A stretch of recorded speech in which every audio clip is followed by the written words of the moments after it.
Hello, my name is Ray Hughes, and I'm an interviewer for the Veterans History Project, conducted by the Library of Congress in Washington, D.C. And today's interview is being conducted at the Cincinnati Hamilton County Public Library, and it's locally administered by Brian Powers, who's our cameraman today. And today's date is the 21st of March, 2018. And we have the honor and privilege today of interviewing a patriot and veteran of the United States Army, Thomas Morton Edwards. And it's a pleasure to meet you. Thank you, Ray. Is it all right to call you Tom? I wish you would. Okay. Well, Tom, if you would, give us your full name and your date of birth, if you would. Okay, it's Thomas Morton Edwards. And I go by Tom, of course. March 5th, 1942. 1942. And where were you born? I was born in Jewish Hospital here in Cincinnati, Ohio. I see. And your parents' names? It was, well, my dad was Ray Thomas Edwards, and of course my mom was Jane Edwards, but it was actually Swango, and that's from the a tribe out in Montana. Your mother's maiden name was Swango? Swango, that is correct. And do you say a tribe in Montana? Correct. Your mother was Native American? That's correct, Flathead. I see. And where were you guys living when you were born? Well, they were living in Scott Street in Covington, Kentucky. And I have no idea why I was born in Jewish Hospital, just because I was. Yeah. So I spent my formative years there, and later we moved to a place called Park Hills, Kentucky, just a little further south in there. Yeah. And I grew up mostly there. I see. What schools did you go to? Grade school? Okay, grade school. It was, the grade school unfortunately no longer exists, not because I was there, but it was called Park Hills Elementary School. And it was part of the county system. And then when I graduated, I went to Dixie Heights High School and graduated in the 60s. And then off to college for a while. And you graduated from high school in 1960? That is correct. Yeah. And then bummed around a while, thought I'd better go to college. And there was a school up on the hill near where I lived. It was called University of Kentucky Northern Center. It wasn't too successful, so I did a normal thing, got a job. And I was okay for a while. And then, gee whiz, there was some kind of a situation going on over in Southeast Asia. And this great big equal opportunity employer in Washington was looking for some people. And it seemed like the right thing to do. So therefore, I tried to join early, but I couldn't, because I couldn't forge my parents' signature well enough. So I had to wait a couple of years, and then I joined later on. And off I went to all my training. And then I'll jump ahead a few years. I came back, and the GI Bill helped me graduate from college, and then went to several... Northern Kentucky? No, I went to University of Cincinnati. It was a 4-year college, went there, and got my bachelor's there. Took me 11 years to graduate from start to finish, because I had to take time out to, serve a while, yeah, little things. And then I went to MIT for a while, and got a master's, and I went on back to University of Cincinnati. Still lived in Northern Kentucky, and finished up my graduate degrees there. Where were you living in Northern Kentucky? I still live in Park Hills. I still live there. Oh, I see. And I didn't move to Cincinnati until much later, because what I was doing when I came back, I became a professional pilot. And pilots don't usually live anywhere. They have some place to send their address, their mail to. So I, in fact, rented out a room from my parents, and then used that as my home address. You say a professional pilot. Who were you flying for? Or yes, what? I flew for a small organization. It was called the Boone County Airport, Boone County Aviation, and then left them when I had sufficient experience. I went to work for one of the major airlines. Which one? Trans World Airlines. Then after a few years, I left them, went back to college, received my degrees, and then the airline was bought out by American Airlines, so the airline no longer exists. And I wound up being a professor at Northern Kentucky University, which was an outgrowth of University of Kentucky's community colleges. Been there ever since. What subject do you?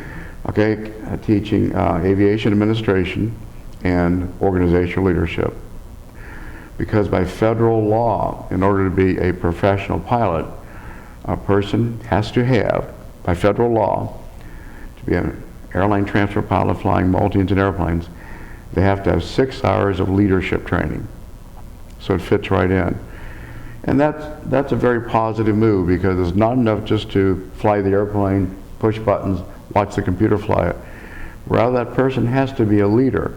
That's above a manager, because they're flying around 300 or so people at 8/10 the speed of sound, crossing many boundaries of countries, and interacting with a lot of different types of societies, different political views, etc. They have to be a leader in order to get the job done. Yeah. I want to go back a little bit. What did your dad do for a living? He was a baker, and that's how I get my shape. Where did he work at? Or did he have his own shop? He had his own shop. It was in Park Hill. It was called Flavorite Bakery. Flavorite Bakery. And had that for a very long time. And he later retired, sold that, and worked for a friend of his over in Fort Thomas for a while. He's one of these guys, he didn't want to retire, he just moved his responsibilities. That was it.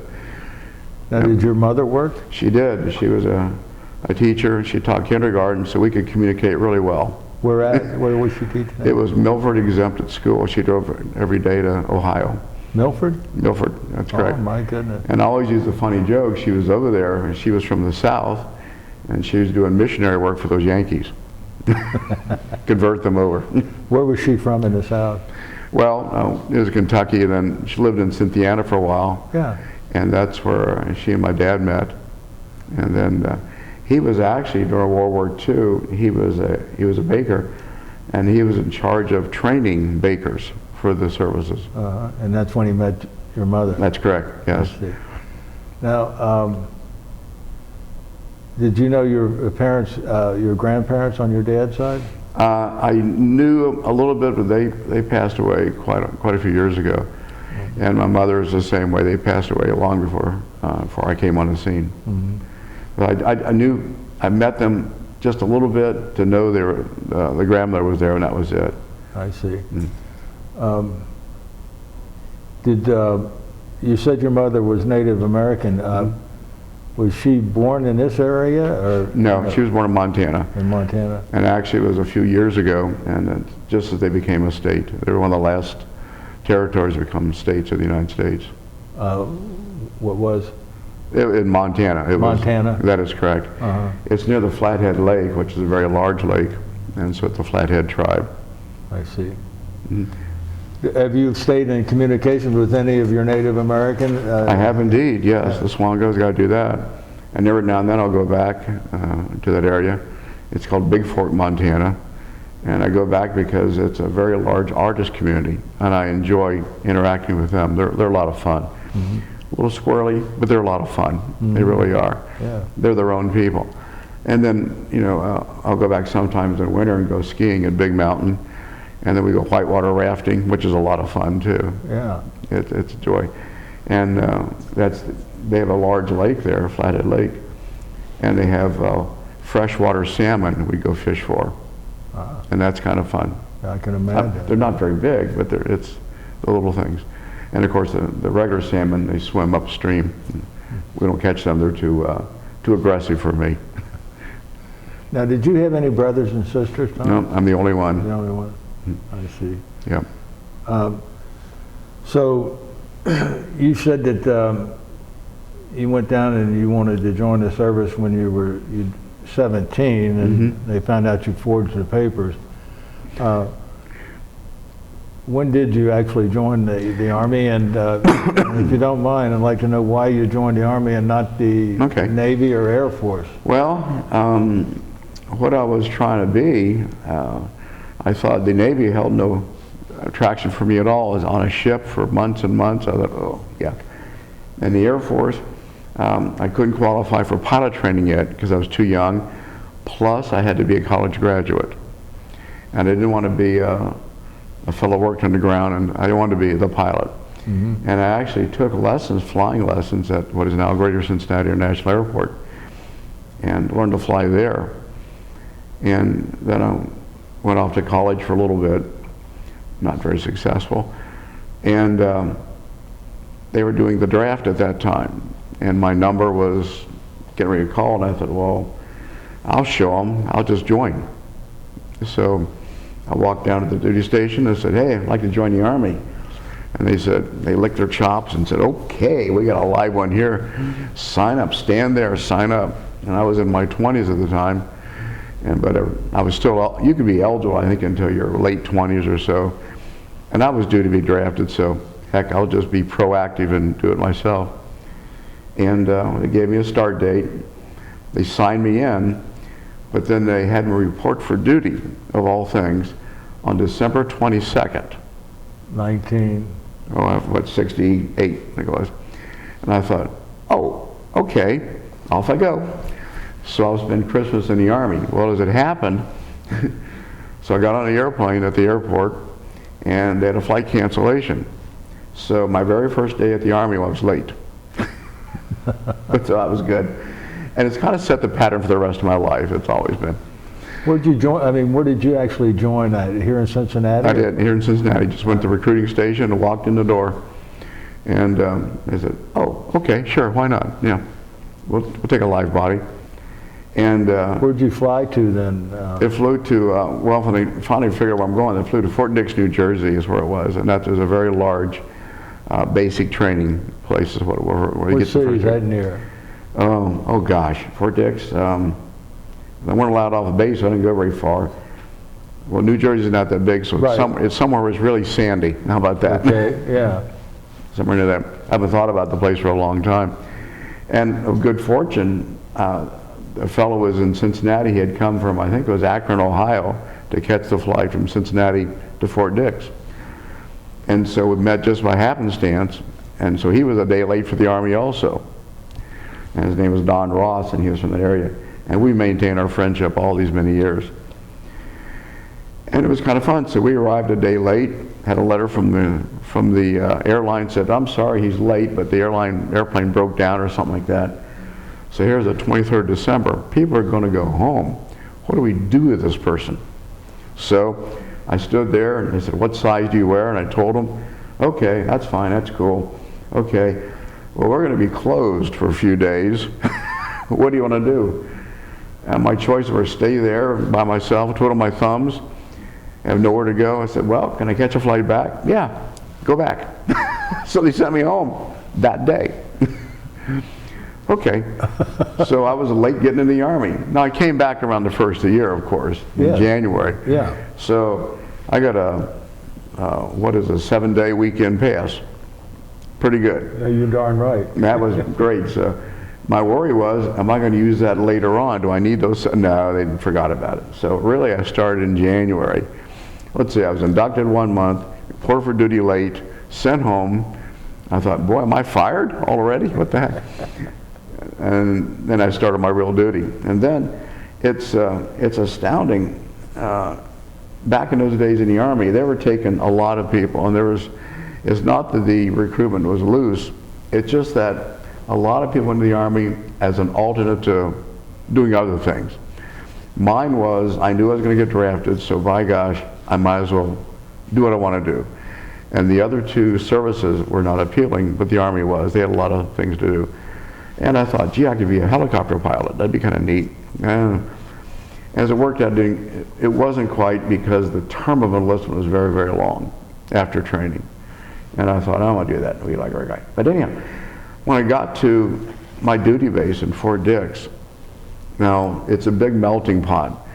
Everybody comes in is treated virtually the same. They don't make exceptions for if you're a Rhodes Scholar or if you're a grade school dropout. Everyone goes in the same pot. And I was amused because we were very middle class, the family was. I had to do things like get up and wash my clothes, get up in the morning, get to school, get to work. I had a lot of responsibilities. When I got there the first day, they said, well, you're going to talk to this indoctrination person. And they're doing very simple tasks. This is a toothbrush. This is toothpaste. This is how you brush your teeth. All right, I thought, I think I know that skill. But apparently some people, it was not a skill they'd obtained yet. Anyhow, off I go to the dentist. They gave a demonstration how to do it, and he said, here's how I want to watch you brush your teeth. Other things, basic hygiene items. For instance, how to take a shower. instead of sitting in a tub and splashing around. You know, wash well behind your ears and everything like that. Next, they taught you how to take care of your clothes, make your bed, what's supposed to look, how to display your clothes for inspections. Just not throw them in a bundle somewhere, but have them folded properly so you can see how many socks you had, how many shirts you had, etc. Then when they're dirty, what do you do with them? You don't stick them in a hole in the wall and your mom brings them back. You have to wash your clothes. Son of a gun. So you go to the quartermaster, I guess it was, I can't remember who it was, and they would take them a bag of clothes and you'd come back another bag clean. And you pay them, I think, $5 a month, something like that, which I thought was a pretty good deal. Mm-hmm. Then where the PX is, Post Exchange, where you buy things like toothpaste, soap, all this type of stuff.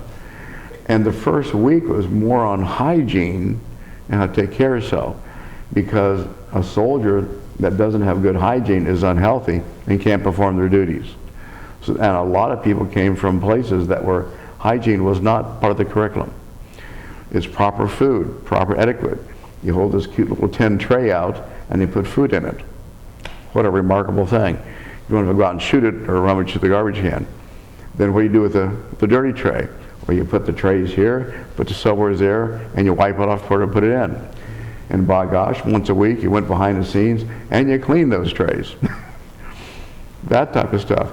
And so the first week was teaching you everyone a certain same level of how to take care of yourself and how to take care of the environment around you. And environment meant not just the trees and the ponds and stuff, but you know, the physical environment, the buildings, sweep, your bedding, clean it up, your barracks, make sure it was done, make sure the bathrooms are clean. All this type of stuff was done the first week.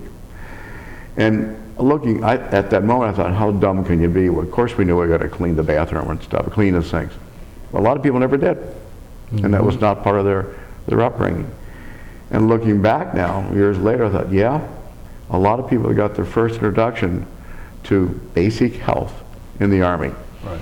And they got their induction to basic taking orders, taking direction from someone, and proper directions, and understanding what was a good order and a bad order, those times, and what was within our capabilities and not. Then finally, they taught us how to get up in the morning at 7 o'clock and go to the chow line and have to be dressed and ready to go to work. Many people had never worked a day in their life. They just kind of bummed around. Right. So now you're formalizing a person into a regiment of which they could be functional the rest of their lives. And that was a good thing. And so we weren't dysfunctional after that first week. The first day, then we taught how to march, how to take orders, what's left, what's right, how to do things the proper way. And it's really socialization at a very basic level, mm-hmm. which again, a lot of people didn't have. And some had a very difficult time of accepting that. But as time went on, they did. It was either accepted, the alternative was not a good one. If you flunk out of the Army, you're a goner. Yeah. That's all there is to it. Yeah. Oh my gosh, especially the first week. Oh, they'll put you in the Navy perhaps. I don't know what they'll do with you, but they'll do something with you. And then from there, we learned the basic skills, had the marching, taking orders, etc., assembling. Every morning we'd salute the flag as they raise the flag. You know, they play all the songs. And in the evening, we'd all turn out for the flag lowering and a revenue, and we'd police up the area. Of course, after the first week, it was spotless clean, because we knew if we threw something on the ground, we'd be in there in the morning picking it up. So we didn't do that. Mm-hmm. And that was a big deal. And then as we went along, we learned about basic skills that soldiers were to do. One is the proper cleaning of the weapons we had, and that was both the bayonet and the rifle itself. And we learned some very, very basic skills at that time. Then 8 weeks were over, and the people that were left, there were actual people that flunked out of the Army that really could not accept the discipline.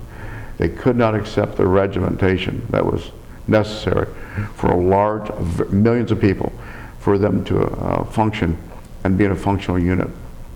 Well, and then once we had completed 8 weeks of training, basic training, then we're going to our next, we called MOS, Military Occupational Specialty.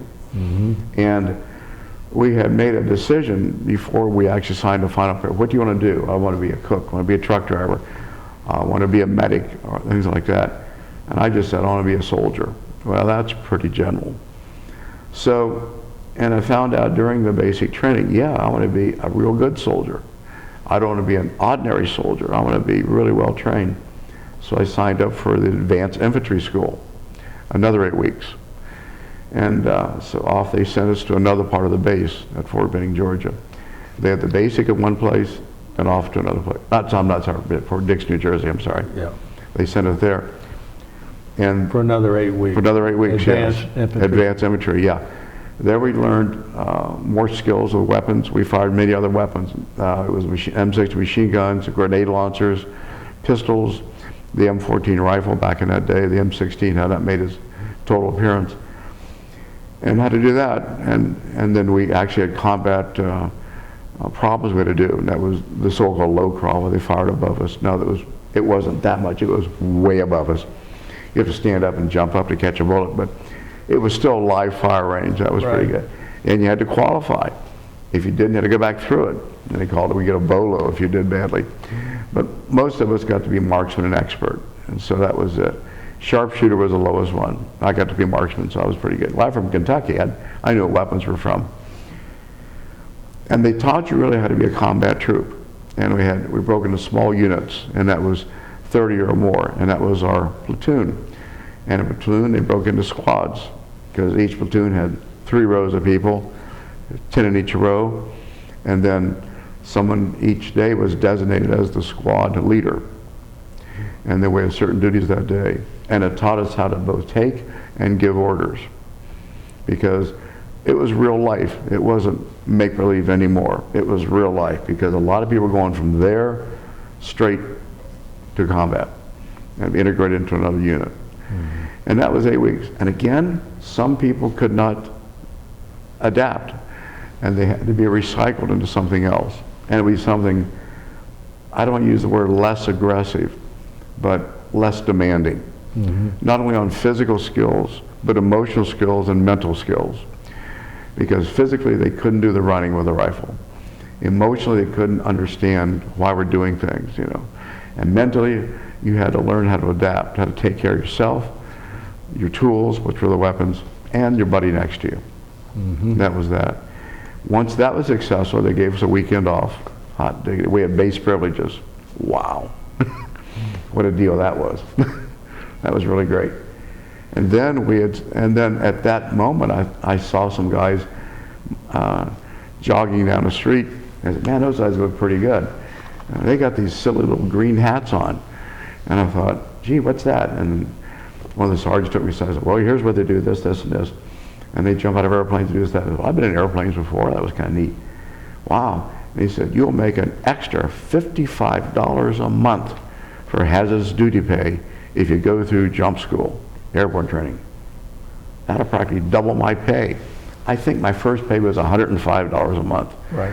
I'd make $55 more every month for riding an airplane and jumping out of it. Holy smokes, what a scam that is. Right. Where do I sign up? Wow. Okay. So I was accepted. I'd do a little, they call it PT course, physical therapy course. Push-ups, pull-ups, the whole bit. Passed it, off I went to Fort Benning, Georgia. And it used to be 4 weeks, but because there was a war going on, they shortened it to 3 weeks. The 4 worked for PT week. It was ground week, tire week, and jump week. Those are the 4 weeks. They did away with the PT week, and they combined it to the 3 weeks, because they needed human beings. They needed bodies. And the first week, the tire week, the ground week is, again, we never stood still except we're in the shower. That was it. In fact, we'd jog everywhere we go. I'd have to get a chow line. We'd be jogging, getting our food. We'd jog through when they put it on. We'd eat on the way out, scrub our plates, put it in, and run out the back. Because the first day I showed up, I looked at the table and said, wow, they got tablecloths, got a little decoration in the middle. Man, I'm in heaven. Nobody sat down. They never disrupt the tables at all. I said, well, no wonder they keep it clean. Nobody ever uses it. What the heck? We go out the back, head on to training, and that was it. We line up on cables, and then we started all the training. And again, it was ground week. It was how to use the harness that they put us in. We'd jump off these 6-foot ledges and hit to what they call a PLF, parachute landing fall, how to hit and roll instead of just jumping straight down and busting stuff. We did that, plus a lot of physical therapy. We'd have our little run in the morning, we'd do our pull-ups, and do our push-ups. And again, you would think a person went through basic training, another advanced training, they'd be physically ready. They weren't. I was just down, I said, where's so-and-so? He couldn't make the runs, or he couldn't do the 10 pull-ups, or something like that. And they gave him a second and third chance. They couldn't do it, I'm sorry, because you have to be physically fit. Jumping an airplane, you have to pull on the risers to direct the parachute somewhere. You have to be able to land and have the strength in your lower body so you don't break something and you're a casualty. And so if we start with maybe 20, 5 of them would disappear in the first week. I thought, darn, And the only good part was we laughed and said, well, there'd be more food left for us. Not true. You can only put on your tray what you can pause, you go by and put the flopped on there. And then the second week was Tower Week. And they had these things they put you in they call it a swing line trainer, and that was kind of fun. They put you in a harness, the parachute harness, had the reserve in front of you. It was never called emergency, it was called reserve. And they jack you up and they'd swing you back and forth as if you're swinging from a real parachute, hit the ground and learn to land. And that was kind of neat. So we do that, and they give a command, we'd pull on certain risers if we're turning somewhere and the like. And again, some people were accident prone, they'd break something. Well, you broke your leg, you broke your arm, I'm sorry. It'll take however many weeks it takes but then that part's always weak, and you don't go back through training. So we lost some people in that week. And the final week was the tower/jump week. And that was the greatest in the world. It really was. And one thing I remember to this day, and I still do it, when you stand around, you don't sit there slouch with your hands in your pocket. We always stand at attention, put our hands behind us, as in the at ease pose. And I still to this day, I may have my left hand behind me, the right hand's for waving and stuff, when we're not at attention, but we're at a proper posture. And I thought, that's where we should be. I see so many people out there kind of hunkered down, put their hands in their pocket, just stick their hands in their belt. It looks sloppy, and you should look sharp wherever you go, no matter, because you never know when the governor's going to come up and say hi to you. That happened to me on Monday, of Kentucky, Evans. And so you just never know. You look sharp wherever you are, so they taught us that. And they put us on the tower. You put a parachute on. They take you up this big long tower, 150 feet or something like that. They put 4 up at a time on a tower. Then they pull something and you drift on down. It was really like a parachute drop. Now the ground was plowed probably 4 or 5 feet deep, and it was hard to walk in. When you landed, it was soft. It was great. It really was. But you got one shot, and want to make sure you practice from a parachute coming down, a real parachute, you did do your proper landing. Okay, that was Monday. Okay, we all did that on Monday. Of course, you start at 7 in the morning and you quit in the evening when it gets dark. Now, this is during the summer. This is May and June and stuff like that. Then it's out to the airport the next morning. You get a real parachute. Now, that evening, we watched how they packed the parachutes, and we actually helped them pack a parachute. They said, okay, we want you to get this piece of tape, you write your name on this, that's the one you're going to use tomorrow. So we're really sure we're going to pack it exactly right. All the little lines are straight, all the folds are exactly right.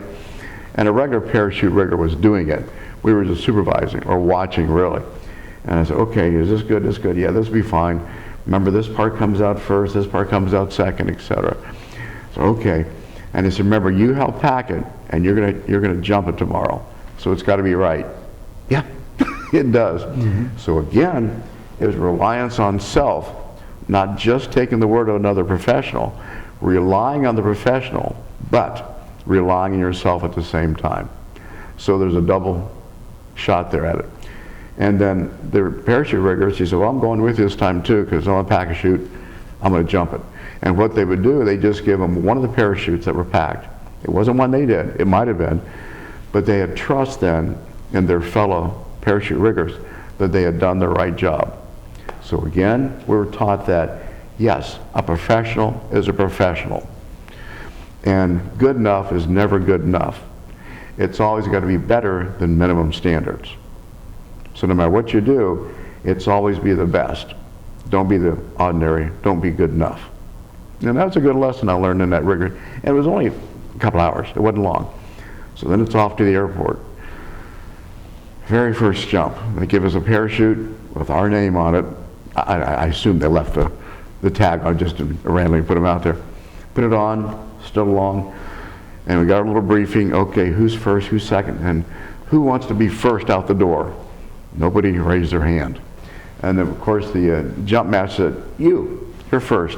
And that person went, me? Somebody's got to be first. Who wants to be last? No. He picked the last person, too. I was always in the middle somewhere. Anyhow, and he showed us how to check the other person's parachute.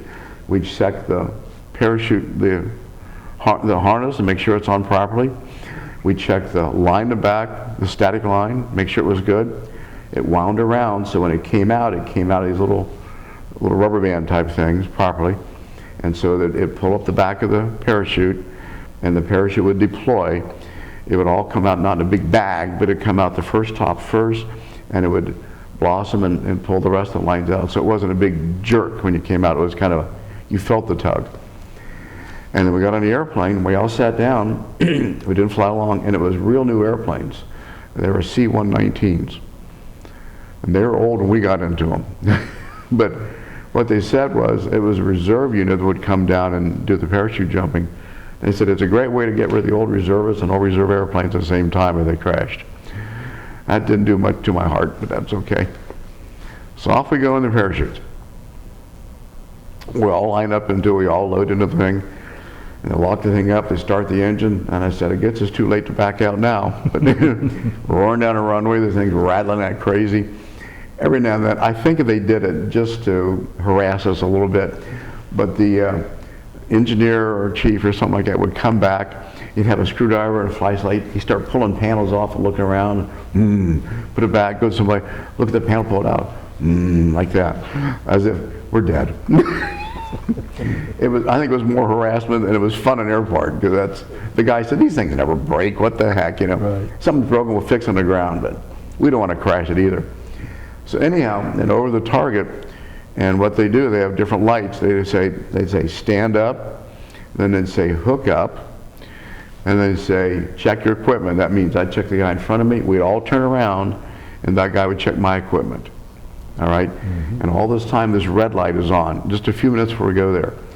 Then they say, shuffle to the door, and we had a special shuffle, shuffle, shuffle to the door.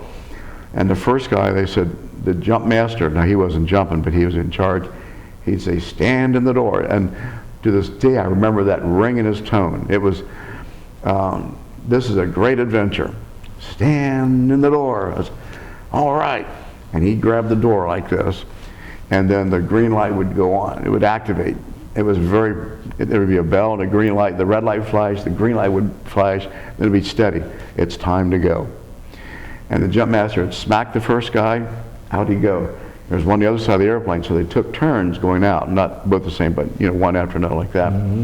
Every time we'd jump in there, and they would have to tell us to stand at the door, because I'd grab the thing, I wanted out of this thing. And they'd slap you and off you go. And you jump right out, they'd say, and then you'd grab your reserve to keep your stuff from flopping around. And you had your handle on that handle in case the main didn't open, you'd have your handle on that. And you count to 10, and it had to open by 10. If not, you pull the reserve. But I never had a malfunction, so I'm very happy. Very few malfunctions. And then the chute would open, you go, whew, hot diggity. Talk about a rush. Man, if we could bottle adrenaline, we'd be millionaires at that moment. And then we only jumped from 1,000 feet up, so there weren't many swings.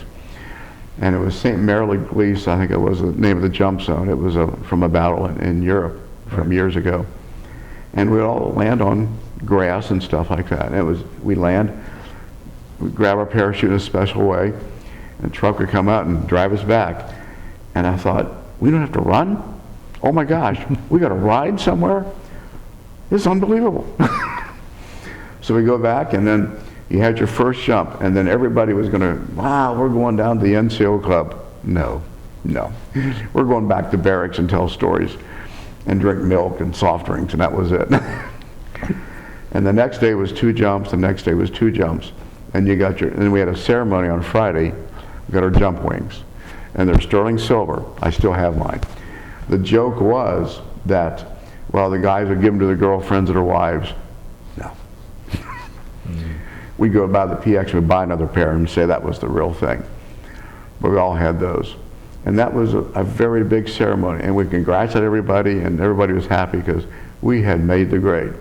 Now, some people were ready for deployment at that time, but then I had volunteered for Special Forces. Part of the training was I stayed in Fort Benning and was going through Ranger School. So we were all Airborne Rangers. And it's same base, different section. And that's where you did your training. Some went up to Fort Bragg, some went different places, but for us they went through there. And the purpose of Ranger training is to be self-sufficient. You can function anywhere doing anything. And you had small teams. They give you impossible problems. How to take this 4-wheel cart somewhere when one of the wheels is missing, or 2-wheel cart, one of the wheels is missing. You're still going to drag it somewhere. How to get your buddy out. All these things that were real life tasks. And we had to solve that problem. And again, some didn't make it. So we lose some more along the way. And you see the attrition rate is getting higher and higher and higher. Because you're getting down to that special few that have both the physical stamina, the emotional stamina, and really the incentive to do it, to do the job, do the best you can. And again, you get your Ranger tab, because mine says Airborne Ranger on my sleeve. And you get that, and again, you're talking about not that many have gone through that training, not much at all. But it's really a very difficult, very artist training to go through that. And that's what it said going to jump school. You're in for 3 weeks of the most arduous training you've ever had in your life. And yeah, and somebody asked me, what's more scary, jumping on an airplane or going to the dentist? I said, the dentist is no big deal. Anyhow, okay, we got that training. Now it's time to go to Special Warfare School, John F. Kennedy Warfare, Special Warfare School. That's in Fort Bragg, North Carolina, and that's what it's called. The JFK Special Warfare School. And then we go to your specialty. It could be a medic, could be why they call them combat engineers, they blew stuff up. Mm-hmm. It could be the heavy weapons person, and I went into communications. And my training was 8 weeks long. It was 8 plus 2, so it's 10 total, but 8 weeks long, learning how to work all the different radios. And the difficult part was learning Morse code. So sending Morse code and receiving it, I had to receive and send accurately 15 words a minute in Morse code. And that was a little tough. The difficulty was, believe it or not, is not learning it, but we're doing other stuff besides that in the afternoon. It's staying awake and listening to Morse code or writing it down on a piece of paper. And because it was dull, there's no doubt about it. And we should talk about, the radio, I think it was called an ANGRC 109, or Angry 109. It was heavy, the box about this big. Had a generator you had to crank to make it go. And the poor old comma man, he carried around like 40 pounds of stuff, plus his own stuff. That was me. That's okay. Hey. Sometimes you con somebody and take in a couple of extra things like the headsets or the stuff. Not too often. And so that was a good training, but it was actually applying your trade. And of course, in real life, we didn't use those much. We used regular voice communication. You had to learn a whole new language too, but that was good. And how to fix it or broke, because you always had spare parts. Because these things are subjected to a little rough treatment in the field, you might say. Mm-hmm. More than a little rough. So we graduated from that then finally. So now they said, okay, we've gone through all this training. Let's see how you did. And again, people would not make it through the communication school. We'd lose a bunch that way. Or they wouldn't make it through medic school. Or they wouldn't make it through combat engineer school. They wouldn't make it through heavy weapons. You lose some more. All along the way, the attrition rate is getting higher and higher and higher. And I think the old joke was, well, Barry Sadler made a song. I never met Barry Sadler in person. You know, I saw his as he ran by one time, didn't get jumped hands, but he wrote a song about that. So now it's time to apply all you learned. And they put us into teams, A teams, and there was 10 sergeants, a captain, and a lieutenant. That was our team, the 12 of us, that's all there were. And we got our own little airplane. They drop us off over some part of the camp. It was real bad. And it was always a night jump. Of course, we used to joke that all my jumps are at night anyhow because I close my eyes. What the heck? But we jump at night, and it was over a place that they'd used it before, so we weren't going through a bunch of trees. They taught us how to jump into trees, and so you don't get part of your body ripped off when you go through the thing. And then we had to assemble and had to get everybody together. And then once we didn't make a camp, we just kind of assembled. We gave our marching orders. We had our compasses. We had already gone through a compass course to see where we're supposed to go. And we knew Polaris is always in the north, no matter what. We knew which way to go. We knew what the job zone was and what our problem was. And then we had to go somewhere, had to compromise the target. That's a nice way of saying we attacked the village and killed everybody. We had to compromise the target. And then we would stay. And that's the fun thing about it. We went through the exact same training, because jump school, we had people from the Marine Corps, had the people from the Navy right next to us through jump school. Then we had some people that were in the SEALs and stuff right next to me in the Ranger School. So we all went through the same training. It was really that, well, when I went through Halo School, we didn't have any, no, I think we did have some SEAL guys. Oh, Halo is high altitude, low opening. They drop you off at 20,000 feet and be an auction until you got down to 4 or 5. And then because there's a way to infiltrate, you could be dropped offshore, you make 7 miles inland. So the plane didn't have to fly over the area. So you could make 7 miles in the air. That was called Halo. And that was kind of fun. It was a little scary, but jump on an airplane, it's real quiet for a while, got your oxygen mask on, floating around. Hey, this isn't bad. Watch your altimeter, got to a certain altitude, you discontinued the oxygen mask, got down another altitude, you pulled they called it a ripcord, but it was a lanyard you pull which would release the parachute. That was kind of fun. I didn't last, that wasn't too many days though, because you already were airborne qualified, you just weren't high altitude qualified. But anyhow, we're on the problem, and they assign us a problem, where to go, what to do. We had to observe what's going on there. We had to make a plan, because no matter how well the plans are laid out, once you get into real life, they're never the same. So we really had to improvise, and we had to figure out what to do, how to do it, what we accept as, some problems and not call it a failure, and on and on and on. And so there was a lot to do. And again, it was self-reliance, reliance on your training, reliance on the people you're with. And so it was a true team operation. We all knew everybody else's job. I knew a little about combat engineering. I knew something about heavy weapons. Some other person knew a rudiment about communications, and maybe a medic. The medic knew about, you can see what it is. Mm-hmm. We're all cross-trained in everything. Yeah. Exactly. And so if one person was compromised, the other could take over, and it would not compromise the mission. And that's what we've learned. If somebody's having a problem, let's just say, that's your problem, go away about it. No, we fill in the blanks, we make sure the job is completed. That's all there is to it. And it comes to the simplest things, and I've done that. I know, I was going to, this is an advertisement for Panera Bread though, not Panera, I'm sorry, Brueggel's Bigger, and a lady stopped her car in front of the place, and she got out, and she got a walker out, helping her mother out.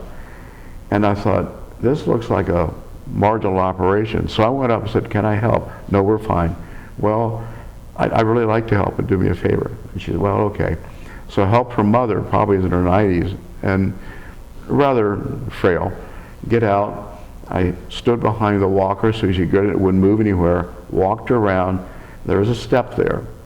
That's difficult in a walker. I said, tell you what, if she gives me a big hug, I'll help her over the step onto the walker. And so it took 3 of us, which was a simple task. Would have been 2 of them, it would have been very difficult. Mm-hmm. And so what we did with teamwork, we can get it done quicker if we all work together and not be at crosshairs with each other. Say, that's not my problem, it's not my mom, what the heck. But it may be me someday. I just hope there's someone there that understands that as a team, we accomplish more. And we had the term we used, it was called force multipliers.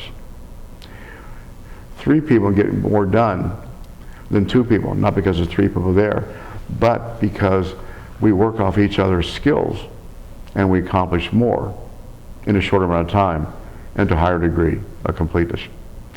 And that's the big lesson we've learned in Special Forces.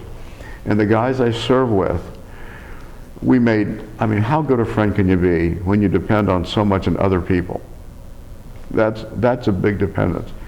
And there's a lot of stories we talk about, and they're kind of combat things, and we always come back to one. But I look at it through all that training, and what Barry Sadler said in a song, 100 men tested a day, but only 3 wear the Green Beret. And that's true. Of all the ones that we had, I didn't see most of them. Just a few made it through to the very end. And I think we've become better citizens and contributors to the community and to our society as a whole, having been able to go through that training, learning a lot of lessons, not of life, which is part of it, but of how to make something better by our presence. And that's why I came back. I was flying airplanes, it was a lot of fun. Being a college professor, I hope that somehow, by some of the things I say to the people, and some of the lessons we've learned, they can take that and be a better person and do more with their lives than just getting a job, showing up from 8 to 5, going home. That there's something beyond just the work. Work is not a way to make money. Work is something you do, it's a life's calling. You make things better by being in that profession. And that's what the Special Forces have taught all of us. We've come out, we've become doctors, we've become lawyers, we've become stockbrokers. One is in charge of plan giving. He's retired now, of course, from Xavier University. One became a university professor. All these things. We've accomplished something. We've looked at life, life's lessons, what we've learned in the service, what the service has taught us, and apply that to our daily being. And try to apply that and pass that on to those that are coming back. In a nutshell, that's all I did. Wow. For 1 year, 10 months, and 21 days. And that 1 year, 10 months, and 21, Well, total training, I mean. training was about 10 months. A total of 10 months. That is correct. And what rank are you when you finished your training? Well, when I got everything done, I was promoted to staff sergeant. Is that an E6? E6, that is correct, yeah. So I was a non-commissioned officer. Right. And all of us were E6s.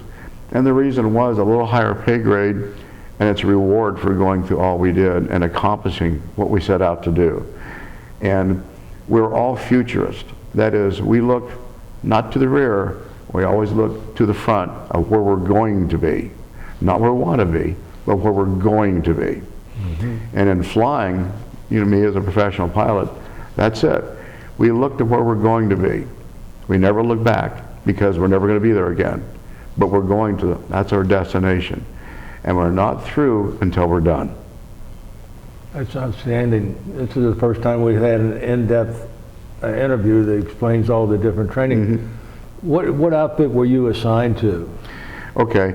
Training command, and then he put me in his first Special Forces. That was based in Okinawa.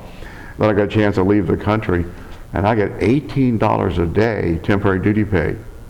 Can you imagine paying a kid $18 a day just by being in another country? Holy cow.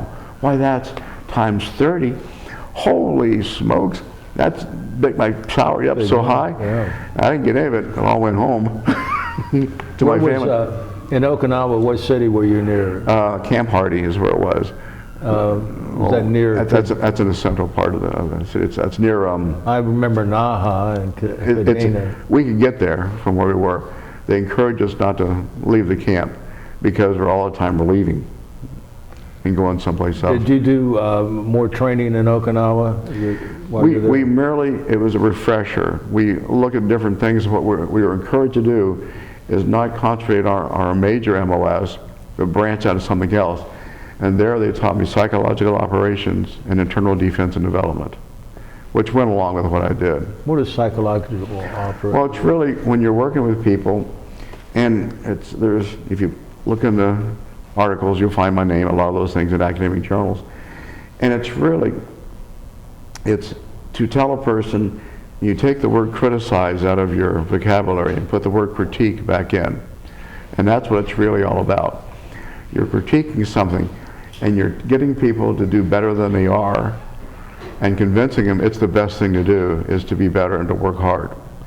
And so if you go into a village and they've been doing the same thing for literally hundreds and hundreds of years, you may introduce a new operation or a new procedure of some kind.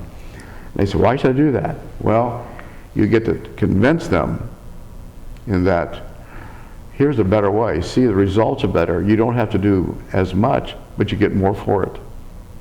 And that's what you're not psyching somebody out. You're changing a little bit of behavior to make it better. And a lot of these people we work with are really isolated. And their educational was how to plow a field, how to, make a hut, something like that. That's what they knew how to do because they've been doing it forever. And so you convince them that, hey, just a little bit different, you can be a whole lot better. If you put a little more effort into it, which isn't a lot of effort, it's a little bit of effort. That's a big deal.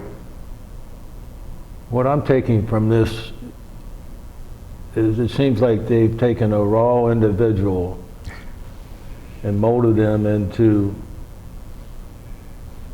for lack of a better word, an example of what a human being should be. Oh, not thank you. Yeah. Not just a soldier, but a human being, a member of society. I agree with you so much, and I think I've always thought for a long time now since I've been in this whole process, people need to get out of, I don't want to use the word comfort zone because that's too encompassing, but go into something that's a little harder than they normally would have done. And then from that, they would learn how much they can accomplish with that little extra effort. And if they're not exposed to it, they'll never know. Are we content to merely float through life waiting for retirement? Or are we more content to make an impact and people recognize you as having someone that made an impact, made it a little bit better? It could be a lot of things. When I go to an airport, I meet my students out there and I say, if it weren't for you, I wouldn't be where I am now. Or something of that nature. Or I'll meet a captain and he's flying a Boeing 777 to Hong Kong. I say, yeah, you were my instructor. You taught me something. And when someone doesn't just perform a service, but they do something to make your life better, everybody wins. And I'm never content to be good enough. I got to be a little bit better. So when did you get discharged from the military? Oh, that was back in '73. I had my 6 years are up. I mean, from active duty. Oh, active duty it was, in late 60s, 69. 69? Yeah. So you actually went in January, no, it had to be later than that, because you went in January of 69 after your free week off. Yeah, I came home for Christmas in '69, so that was a year and a half later. Okay. Yeah.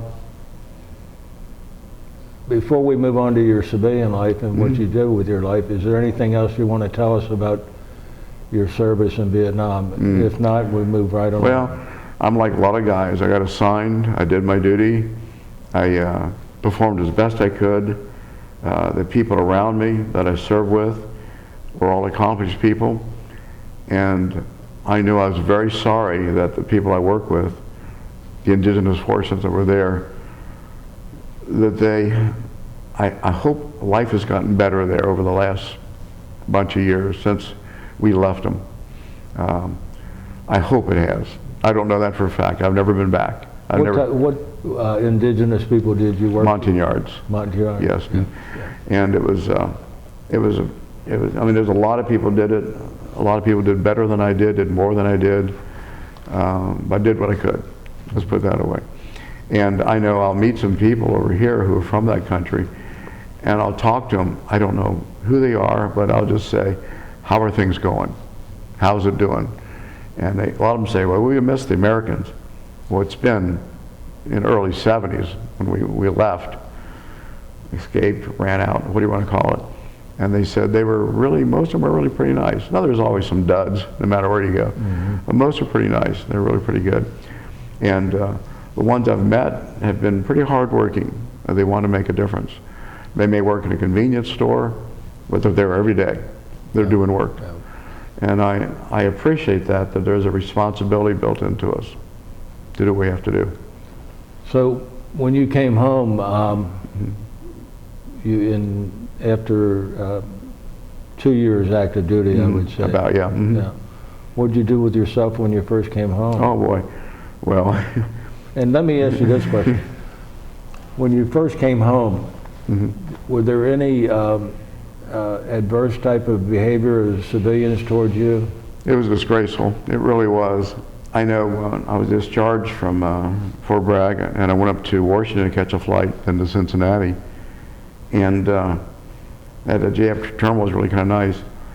And I'll give you a quick story. And I had my uniform on. Man, I was sharp looking. Boy, I had boots shine and everything like that. This is my going home uniform. Had a brand new beret and all that stuff. All the rank stuff on there. My, Airborne Ranger. Had a little, we call the electric butter knife on there too, the symbol. And the beret had on the little thing. This is de-oppressed liberally, which means liberate the oppressed. And we're always called the silent soldiers, the ones you didn't see as much, but you knew we were there. Okay.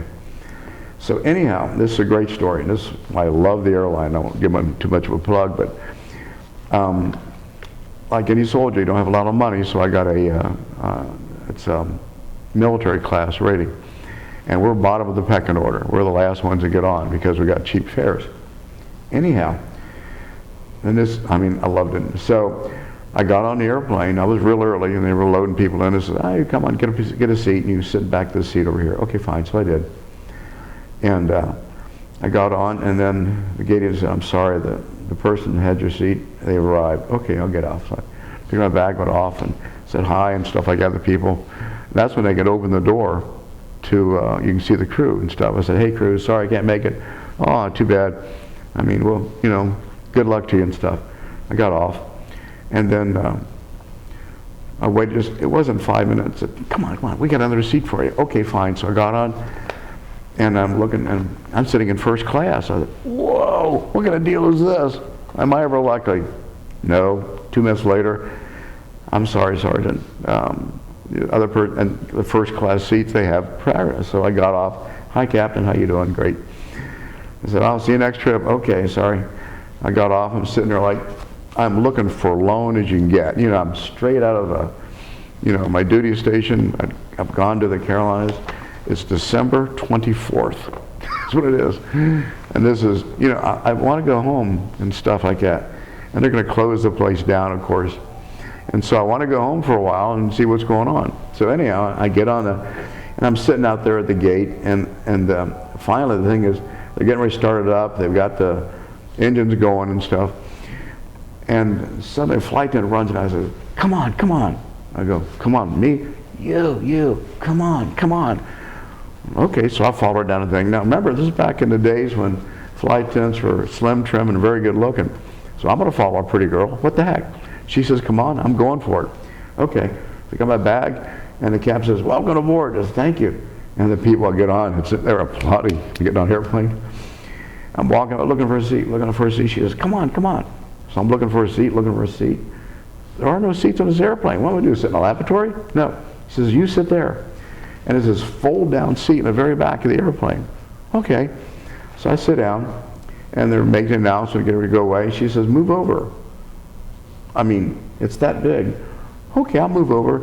And she sits down next to me, puts that lap down, and she said, "Put your arm around me. You don't have to tell me that twice."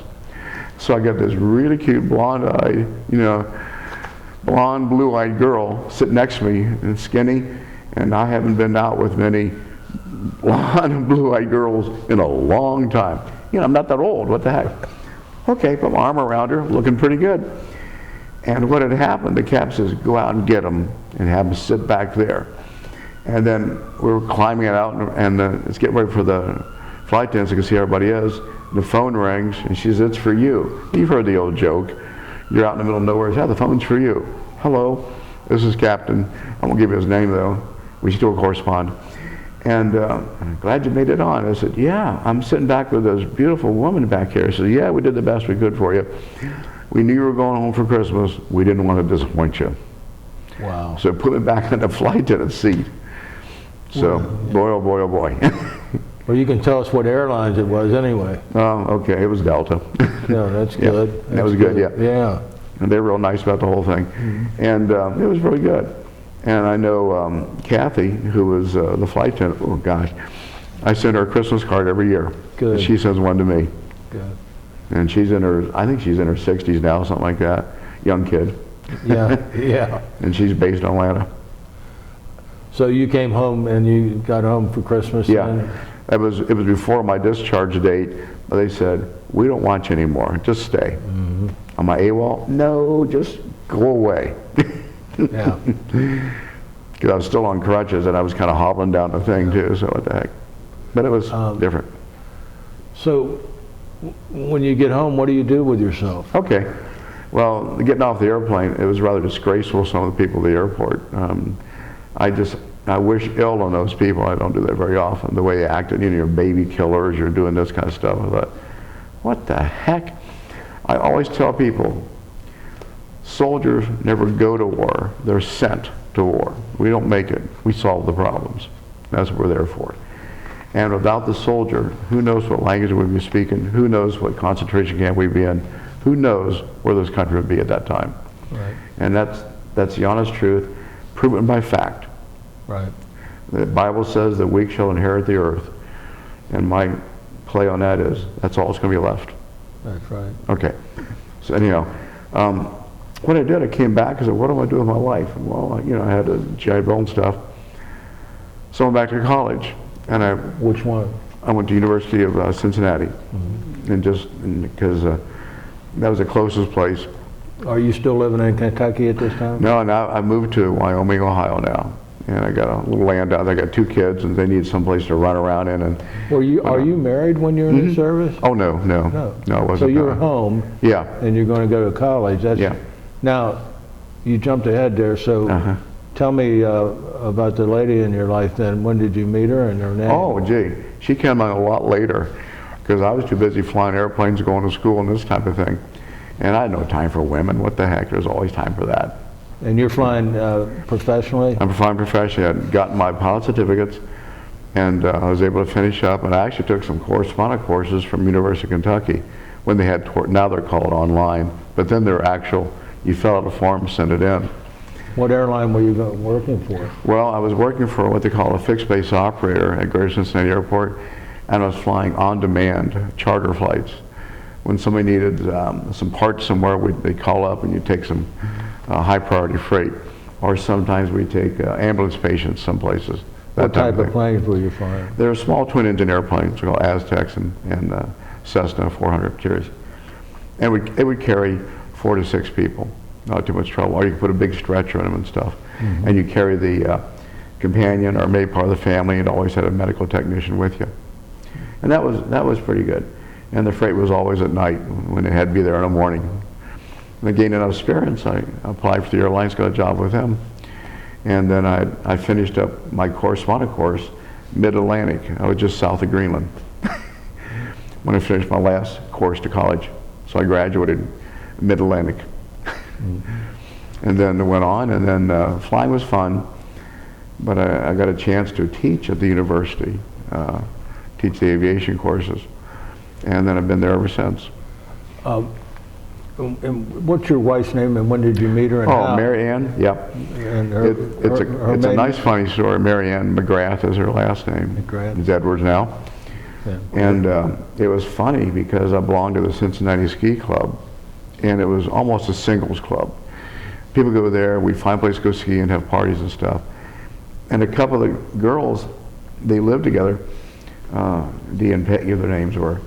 Dee worked as an administrative assistant at the University of Cincinnati, and Peggy, she worked at the School for the Deaf up here, just off of the Interstate 75. St. Rita. St. Rita School for the Deaf, yeah. Your wife were? No, they were roommates. Oh. And my wife worked for a meat paper company. And then she was going to school also. And what was your wife's name again? Mary Ann. Mary Yeah. Ann. Well, she was originally from Kentucky, so she has 2 names, Mary Ann, Bobby Joe, Right. Okay. We all have 2 names, what the heck, Right. my aunt and uncle called me Tommy Mort forever, you know. So how did it go on, how you met her? Okay, and we'd have a ski party. I'd call the house, and I'd talk to Dee or Peggy, who were in the ski club with me, and then Marianne would answer. I'd talk to her. I never met her, so I'd talk to her. And we talked for about months, 6, 7 months, something like that on the phone. And we never would go out, because I won't go out with anybody. I'm this guy, this pilot, belongs to a ski club. I'm having a good time of it. And so one day, they had the thing in Cincinnati. It was called Parties in the Park. It was during the summer. They'd have beer booths and have little bands playing. It's kind of a way to get together after work. It lasts from 4 to 6, I believe it was, one day a week. And this one girl came up to the counter, and she started talking. I said, "Gosh, you sound familiar." We recognized each other's voices. We had never seen each other before. And she said, "Is your name Tom by chance?"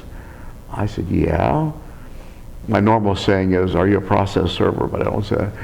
I said, "Are you Mary Ann?" She said, "Yes." "Are you a roommate?" "Yes."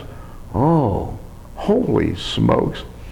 That was 8/22/80 is when we met for the first time. And to make sure I remembered, she gave me a little key case with the numbers 8/22/80 on it. So that's our real anniversary. I see. Yeah, and that was kind of fun. And then one of her roommates came by and saw us talking, and she got, "What? He's our friend, not yours." And after a while, she didn't move out. How long did you go together? Well, we got married 2 years later. 2 years later? And she was working on her master's at University of Cincinnati, and I was working on my doctorate. And we didn't have the same classes, but we kind of meet afterwards and stuff. Mm-hmm. And so the rest is history, I guess. 35 years later, we're still hanging out. You got married in 1982. Correct. What were the dates? Dates? Oh, sometime in September. September of 82? Correct. But 8/22/80 is the real date. Right. And what about children? Yeah, I got 2 kids now. And what are the? Well, that's Debbie, and she does international flight planning for Executive Jet. And Chris, he works for a defense software firm. So they're both kind of in aviation. Now, do they both live here in a local area? Local area, yeah. My daughter Debbie, she has apartment buildings in Kentucky and Covington in the Is she historical married? district. No, neither one are married. And I think what happened to her is she saw some of her friends get married just out of college, and now they're divorced with kids. And she said, "I make really sure my career and my security is well in hand, because you get married, have a couple of kids or something of that nature, and disaster strikes, and then she'll be left on her own, no college degree, no source of income, 2 screaming kids." Right. And that's a problem. And what about your son? Same thing. He said he wanted to make sure he has a good career. He's gotten into robotics now a little bit. Well, of course, he's got a master's in information technology. So that's right up his line. And he's making these neat robots. In fact, he's meeting with a large company this weekend. They make soap and stuff. How old are you right now? Me? My real age, or what I claim? Your real age. Oh, 76. You're 76. I just got 76 last 5th of March. And your wife's age at this time? Oh, she's a young kid. She's 70. 70. Yep. Yeah. And does she? You're still working. Is your wife still? She's still a professor at Mount St. Joseph University. Yeah. Teaches business and communications. I see. So we're both school teachers. What we do, and it's real good. And she came, like me, came to education later, but it was really fulfilling because of what we can do and what we can pass on. And I like flying, don't get me wrong. And she liked working for Mead Paper, and then was later on it was Mellon Bank in Pittsburgh. But it was a job, and you help people. But in education, like we're in, higher education, I couldn't take the lower grades, that drive me nuts. It's really, people are there not because they have to be, like in the grade schools and stuff, but it's really there because they want to further their opportunities in life. And that's what I look at it. It's not just there to get a degree because you have to. It's there because you want to. It's hard work, it's a lot of money, but the emotional rewards far outweigh any financial rewards. Do you stay in touch with any of the fellows you served with in Vietnam? All the time. We meet every month at the Hofbrauhaus. the ones that live locally. And then every now and then we have some guys come in from out of town. One lives in Texas and others in California, and we stay in touch a Now, lot. when you identify the group that you were in, like some people were like 25th Division. Oh, yeah. What's the nomenclature for you? Yeah, we just call it the 11th Special Forces Group. Now they've been disbanded, and so they attach them to someone else, the 19th Special Forces. But a group, they have regular companies in a group, and each company they have B teams. And then B teams have, excuse me, 30 people in them. Then have A teams, which have 12. So your 11th Special Forces. Special Forces, yeah. Yeah. That's how we're retired from, Yeah. 11 Special Forces. And they don't all, they've been absorbed into some other, a few years ago, they just, reduction in force, and they just got rid of some of the companies and they made them join other places. You meet how often at Hofbrauhaus? Hofbrauhaus, we try to get down there one day a month, just have a lunch, that's about it. And there's a couple dozen of us show up, and we invite any other Special Forces members in too. But it's the same group of people. There's 5 or 6 of us live locally here. We all kind of meet and talk and tell lies on each other. It's a lot of fun. Yeah. And it's funny, we don't dwell on the past. We talk about the future. Because the past is written in stone. We can't change it. But the future, we can make an impact on. Yeah. And most of them have retired. No. They've retired from one job and they're doing another. That's what it's like. Brian, at this point, is there any questions you would like to ask? Yeah, I have a couple of questions. So, when did you first, before you joined and everything in the military, when did the Vietnam become, when did you start noticing about Vietnam? It was really the early 60s, 64, 65. It was making the news then. And there was unfortunately a very large anti-war group here. And I don't think they realized what was really going on and what our commitments were. And nobody likes war. I mean, especially the soldier. Unless you've been in war, you don't realize how bad it is. You can look on the sidelines. And none of us want to fight a war, but we're willing to do it to protect our way of life. Because it's the old saying, and you've heard it, give a mouse a cookie, what else do they want? You keep backing away, keep backing away, keep backing away. How much does somebody else want? And we noticed that during World War II. And it's only recently that Germany's become unified, little things like that. And so we noticed it, and then the draft was still very active, and we're all subject to the draft once you're at 18. They may not get you at 18 or 19 or 20, but I got a deferment because I was in college. Well, that wasn't for me, and so I would join before they drafted me, so that's what I did. Did you have any relatives that had been in the military?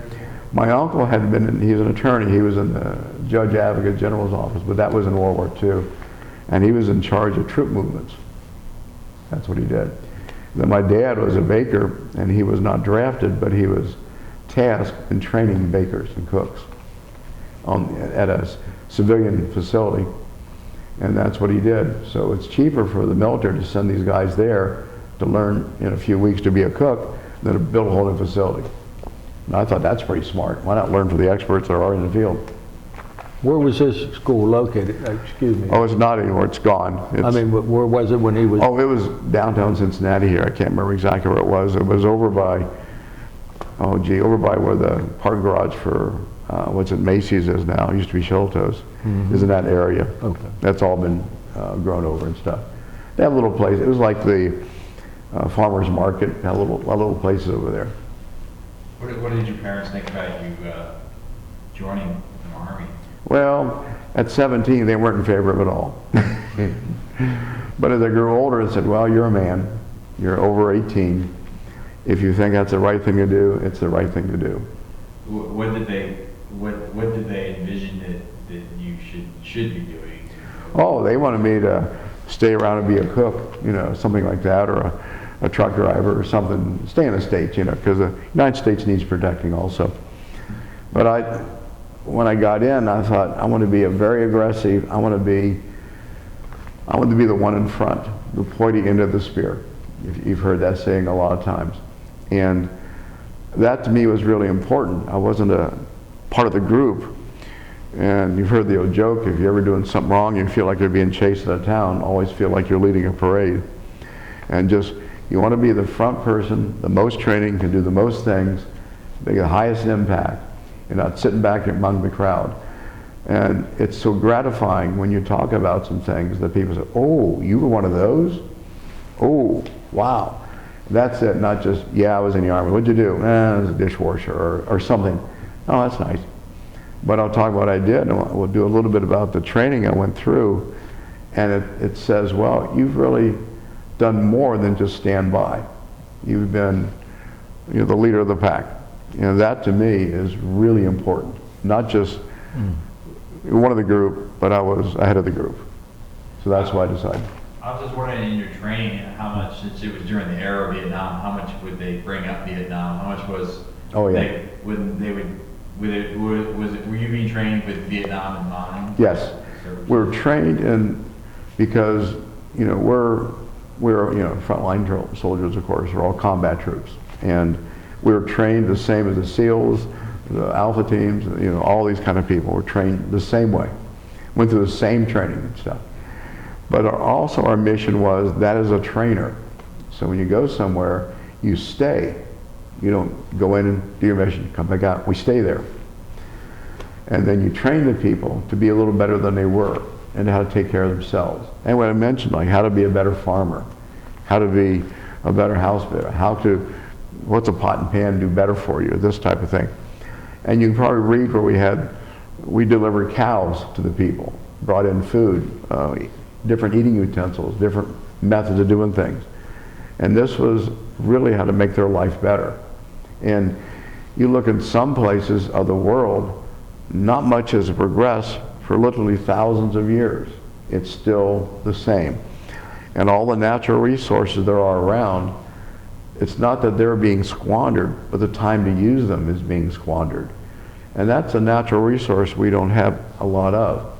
Oh yeah, we've got water, we've got fuel and stuff, but our time is a non-renewable resource. And once you do away with that, you can't go to the bank and buy it, you can't save for later days, you can't make it longer.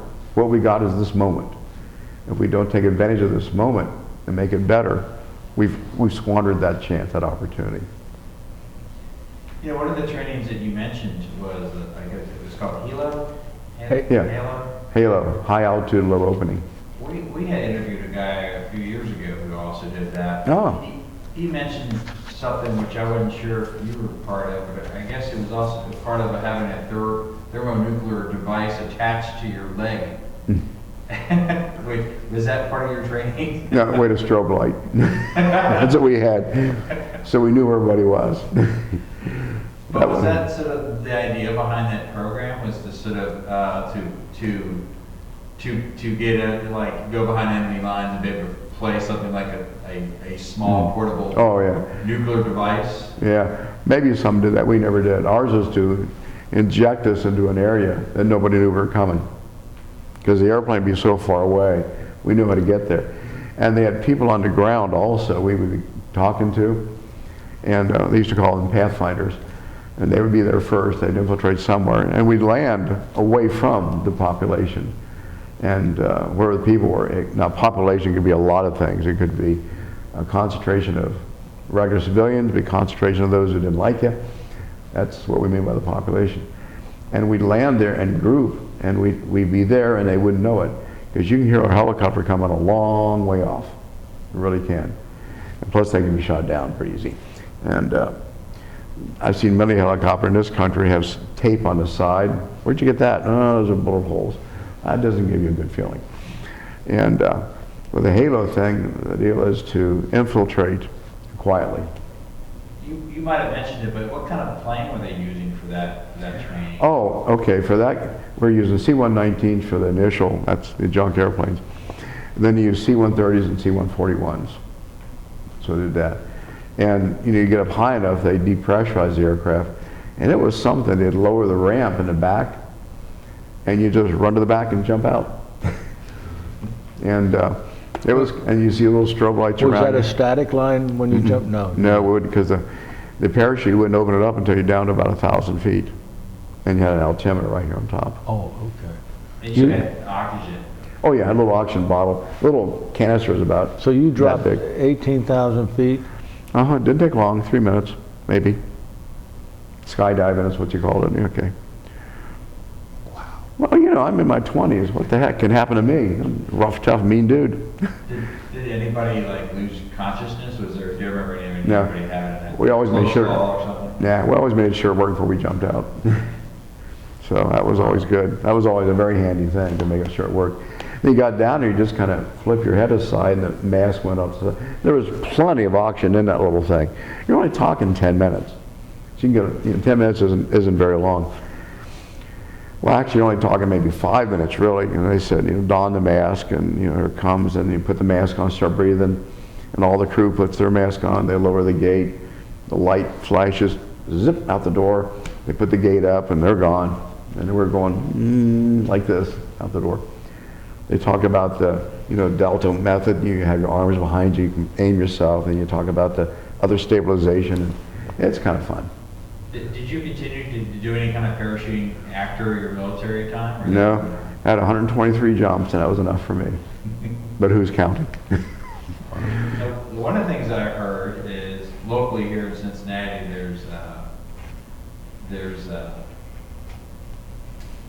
God, why am I not thinking? It's a very famous local airport. Why am I not thinking of it? Oh, there's Middletown, Ohio has a jump club up Here there. in Cincinnati. Lunkin Airport? Lunkin Airport. Now, I understand that you have something there at Lunkin Airport. Can you talk a little bit about Oh, yeah. what is there, how that started, a little bit of background on? Yeah, my little shop, yeah. And there's what they had in there, Lunkin Airport's very historic. And sometime in April, you can buy a little book. It's called Lunkin Airport Goes to War. And it's what happened here, late 30s to mid 40s, when the Army Air Corps moved in here as a logistics base. And most people have no idea it's there, but the book will be for sale in my shop in the Flight Depot. We think it'll be out of publication in April. It's going through review right now. It's at the attorney's house to make sure there's no copyright infringements. But so the airport's been there a long time. At one time, it was the world's largest municipal airport. At one time, there's a flight school called Embry-Riddle, started there, and they have a university in Florida. And American Airlines had an operation that started there, and it was called Aviation Corporation of America, and that's one of their bases. TWA was there for a long time. And so a lot of things happen at Lunkin Airport, and we try to maintain that heritage. And when people come in, they always want to have something that's aviation related. And there's 2 flight schools on the field also. And so the new pilots need supplies.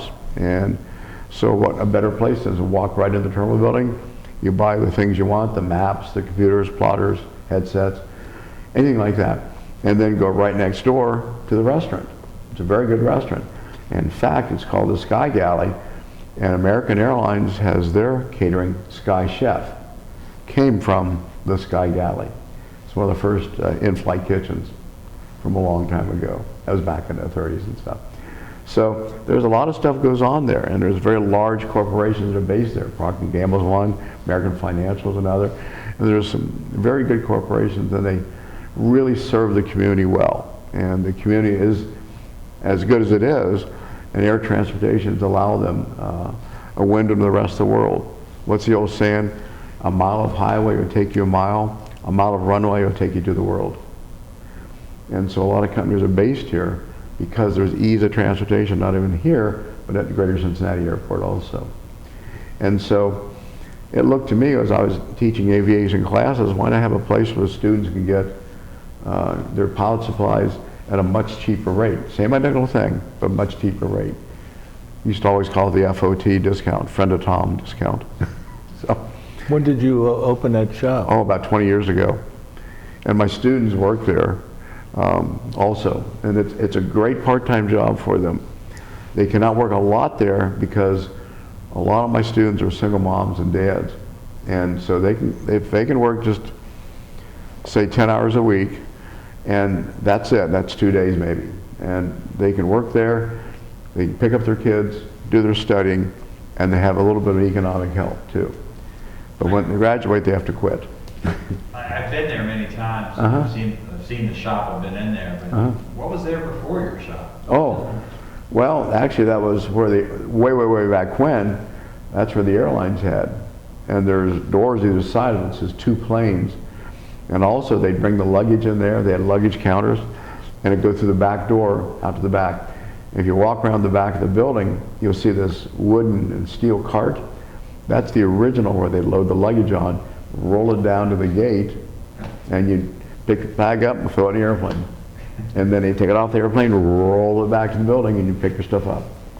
So how did you go about getting this shop? Did you have to go do a lot of red tape? Did you? Yeah, there was actually a travel agency there, not a total successful one, was there for a while, and offered to use half of it. And they said, okay, yeah, we'll rent you half the travel agency. And they still weren't doing well. They finally moved. We got the whole place, and that was 20 years ago. And the airport's been very good about it. Of course, we signed multi-year leases and et cetera, but it keeps the lobby alive instead of being closed down and having who knows what there. But you walk in, the door's open. It's like a clubhouse for a whole lot of people. We come, we talk about aviation, and it's just a lot of fun. And it's kind of funny, someone will want to buy something, they said, no, you don't want that, you want this over here, it's cheaper. It does the exact same thing for half the price. It could be some navigation equipment they can buy. They can buy the real fancy or the plain Jane, because once they obtain their license, it goes in a glove box to be forgotten. So why buy the expensive? Oh, I'd love to have a Maserati to drive back and forth to school, but I don't know how often you're actually there, but physically. But I've always been, aviation. That Lunkin Airport. There are a lot of people with private planes that come through. I was wondering if you encountered any notable people, celebrities or Oh, yeah. politicians or anything. oh yeah, well, does Melania Trump count? Yeah, well, she brought her husband with her, and they landed there, and it was kind of fun. They had a big motorcade. I think the Secret Service went nuts, but he rolled down the window and waved out the window. And I think they went crazy when he did that, but that was kind of fun. And where they parked the aircraft, it was down near Waypoint, which is the far end of the field, Waypoint Aviation. And they came out, and he was saying hello to everybody. We were nobodies, but he was saying hello, being as personal as the Dickens. That was kind of fun. And during the election, they landed there also. The people running for office, they come in, they land. That'd always be that. And movie stars have come in quite a few times. That's a lot of fun. That's good. And Monday, I was talking to one of the persons I had licensed years ago, back in the 90s. I was what they call a designated pilot examiner. I was authorized by the United States government to issue pilot licenses. There's not a lot of us, there's a few of us around. And he was the pilot. He belonged to the state police, and he flew their jet around. And the governor was there too. And I was talking to him and said, hey Tom, the governor's going to be here in about 15 minutes. I said, do I have to go? No, you can stay. And he came in, he said, oh, hi Governor, I'd like to meet a friend of mine, Tom Edwards. And he shook hands and stuff, and we talked for about a good 5 minutes. I thought, Shazam, I got 5 minutes with the governor of the state. What a deal this is. So Governor Blevins, he was from Frankfort, Kentucky. I thought, this is pretty good. I like this. And back a few years ago, when Sarah Palin was running for vice president, and she's walking a trail with her little kid, and I was up there, and I said, you're Sarah Palin. She said, yeah. Are you a salesman? No, I'm a voter. How about a sales pitch? She said, all right, this is personal as the Dickens. And regardless of your politics, just a decent person. I thought, well, this is pretty neat. What the heck? Yeah. And every now and then there'll be some ball teams land there also, and that's kind of fun. I got a lot of autographs and stuff. So it's a lot of them come there because it's convenient to the city. There's a good facility there. It isn't a long drive from Barry Cincinnati downtown, the expressway. Has any of those big wigs actually come into your shop and bought something? They have. I gave them a discount too. What they'll buy is some little remembrance. They'll buy a T-shirt that says, I fly Lunkin Airport, and has the runway diagrams in the back or something, and that's kind of fun. They'll say, I can do this, or they may buy a shirt that says, if you think a pilot is a tough job, try being, you flip it over, a pilot's wife. And they think that's kind of cute. A little thing. But yeah, they just, you know, they're coming to the terminal building and they say, let me stop in here just for the heck of it. And I said, oh, I can't mention names, but it's a lot of fun, and it's a neutral place people can go and just talk about things. Every airport needs a spot just to hang out. Yeah. And I have a lot of pilots a lot of them come from the airlines, a lot come from the corporations. They just come over, they look around, they're not going to buy anything. We're just going to talk about the airplane and stuff, and that's all right. I enjoy that. Keeps me current in the business, what's going on, and they get a few moments to share.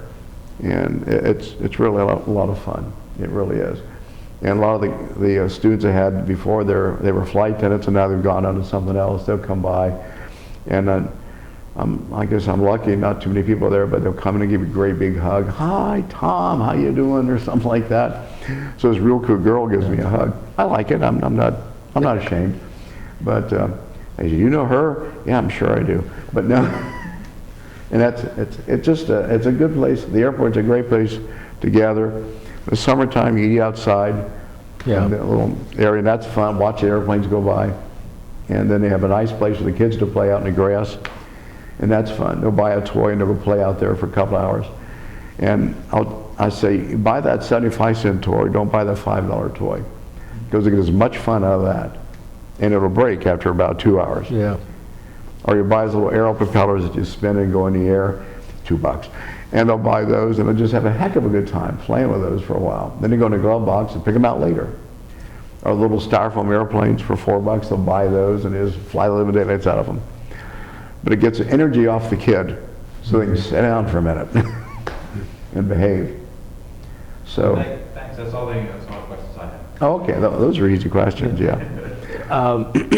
We've about reached the end of our interview here, Tom, and is there anything else that you would want to add? I don't know. It's just life's lessons, and I talk about aviation in the Army.